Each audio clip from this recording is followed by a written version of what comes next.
In a world full of connections, why do we so often feel disconnected? We search for love, yet find ourselves repeating the same painful patterns: conflict, misunderstanding, and loneliness. What if the problem isn't finding the right person, but learning how to be the right partner? What if maturity in love isn't something you wait for, but something you practice? This is How to Be an Adult in Relationships, a guide not to finding perfect love, but to building real love. It's a journey inward to the core of how you give and receive attention, acceptance, and trust.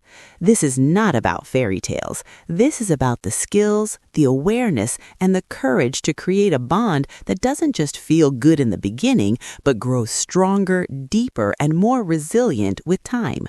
Let's begin. What does it truly mean to love and be loved as an adult? Many of us enter relationships hoping for a fairy tale, only to find that the initial spark fades, leaving behind confusion, conflict, and disappointment.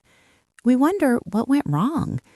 The central idea of this work is that love, while a powerful feeling, is not enough to sustain a partnership. A lasting, fulfilling relationship requires specific skills and a conscious, mature approach. Mature love is not about finding a perfect person, but about learning to love imperfectly with awareness and intention. It moves beyond the childhood fantasy that a partner will complete us or meet all our needs. Instead, it invites us to become whole individuals who choose to share our lives with another whole person. This journey requires us to confront our own inner fears, patterns, and ego-driven behaviors. The path to a harmonious relationship is fundamentally a path of personal growth. This summary will guide you through the key principles of becoming an adult in your relationships, offering practical wisdom for building a connection that is both resilient and deeply rewarding. Chapter 1: The 5 Pillars of Love. At the heart of a mature relationship is the consistent practice of what we will call the 5 essential nutrients for love. These are not dramatic gestures, but the daily grounding practices that make a partner feel seen, safe, and valued. They are attention, acceptance, appreciation, affection, and allowing. Attention means being truly present with your partner. It is the act of listening without immediately planning your response, of noticing their moods, and of showing genuine interest in their inner world. In a world full of distractions, giving someone your full attention is a profound act of love. Acceptance is the practice of embracing your partner as they are, without a constant desire to change or fix them. This does not mean tolerating harmful behavior, but rather separating the person from their actions and understanding that their core self is worthy of love even when you disagree. Appreciation goes beyond a simple thank you. It is an active recognition of your partner's qualities, efforts, and very existence in your life. It is the antidote to taking someone for granted and fosters a climate of gratitude and positivity. Affection is the physical and emotional expression of care. It encompasses everything from a warm hug and a held hand to kind words and supportive gestures. Affection provides the tangible reassurance of the bond you share. Finally, allowing is the commitment to giving your partner the space and freedom to be themselves, to have their own thoughts, friends, and interests. It is the opposite of control and is rooted in a deep trust that your connection is strong enough to accommodate 2 separate, autonomous individuals. When we learn to give and receive these 5 elements, we create a foundation of security and trust. This foundation allows love to mature from a fleeting feeling into a stable, conscious choice. Chapter 2: the landscape of intimacy. Intimacy is the glue that holds a relationship together over the long term. It is more than physical closeness.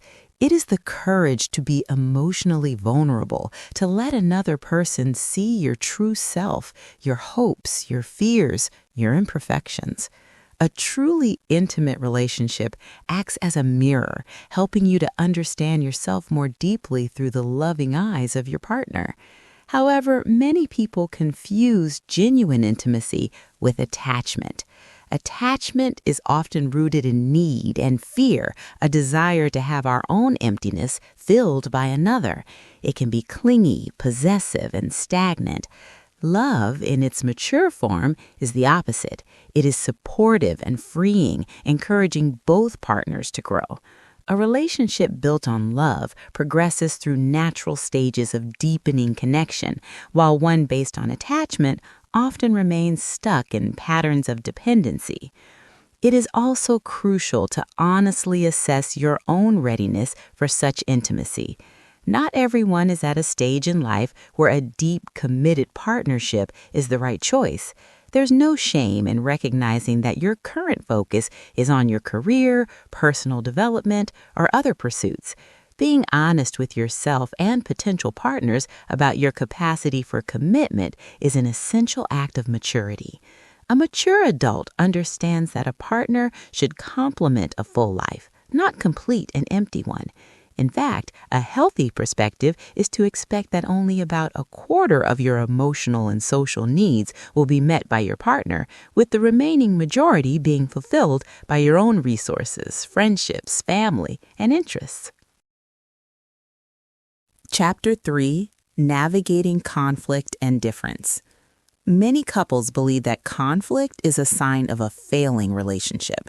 In reality, it is an inevitable and necessary part of any meaningful partnership. The difference between relationships that thrive and those that fail is not the absence of conflict, but the presence of effective tools to navigate it. Conflict often arises when the initial romantic phase of the relationship naturally subsides. This phase, while beautiful, is temporary. It's characterized by a magical alignment where partners seem to meet each other's needs effortlessly. When this phase passes, the relationship enters a more normal and sometimes challenging stage where differences become apparent.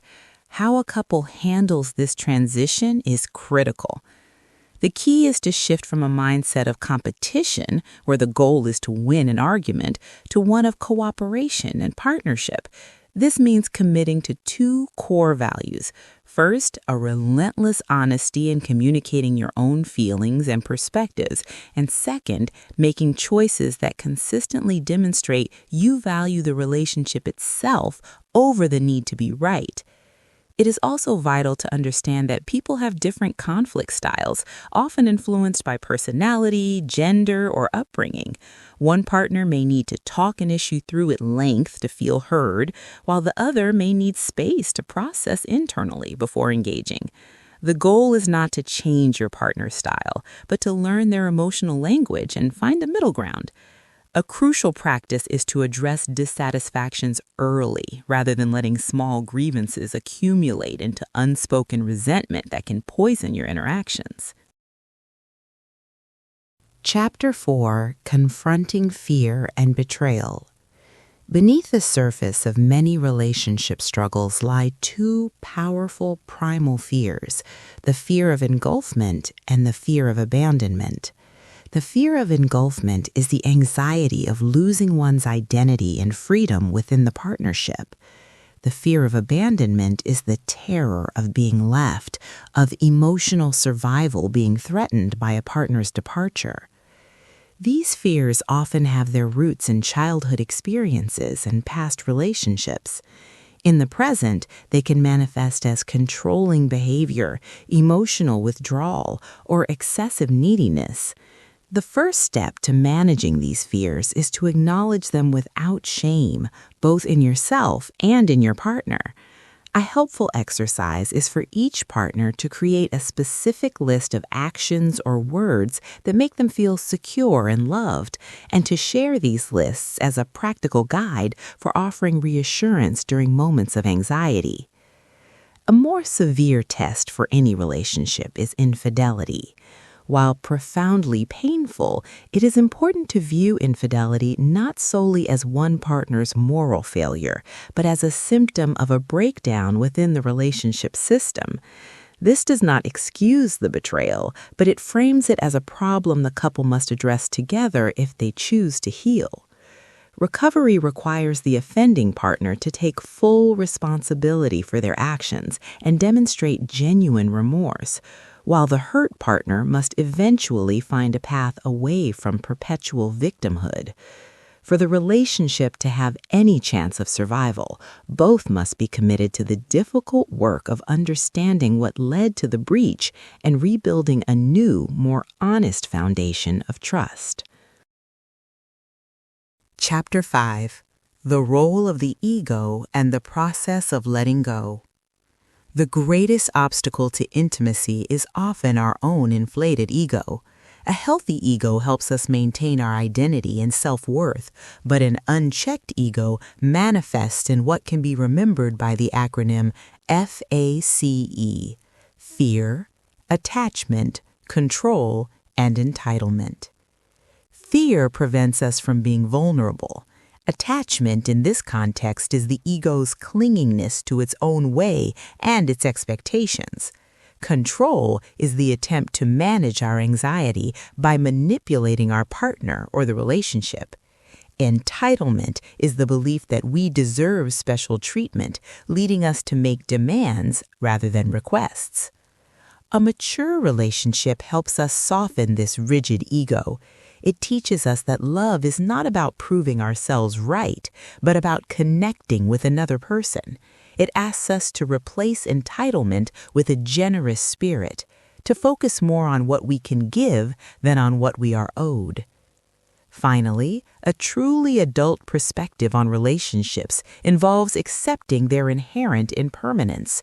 All relationships, through breakup or death, will eventually end. Holding this awareness, not with cynicism, but with mindfulness, helps us cherish our partner more fully in the present. When a relationship does end, it is essential to allow yourself to grieve.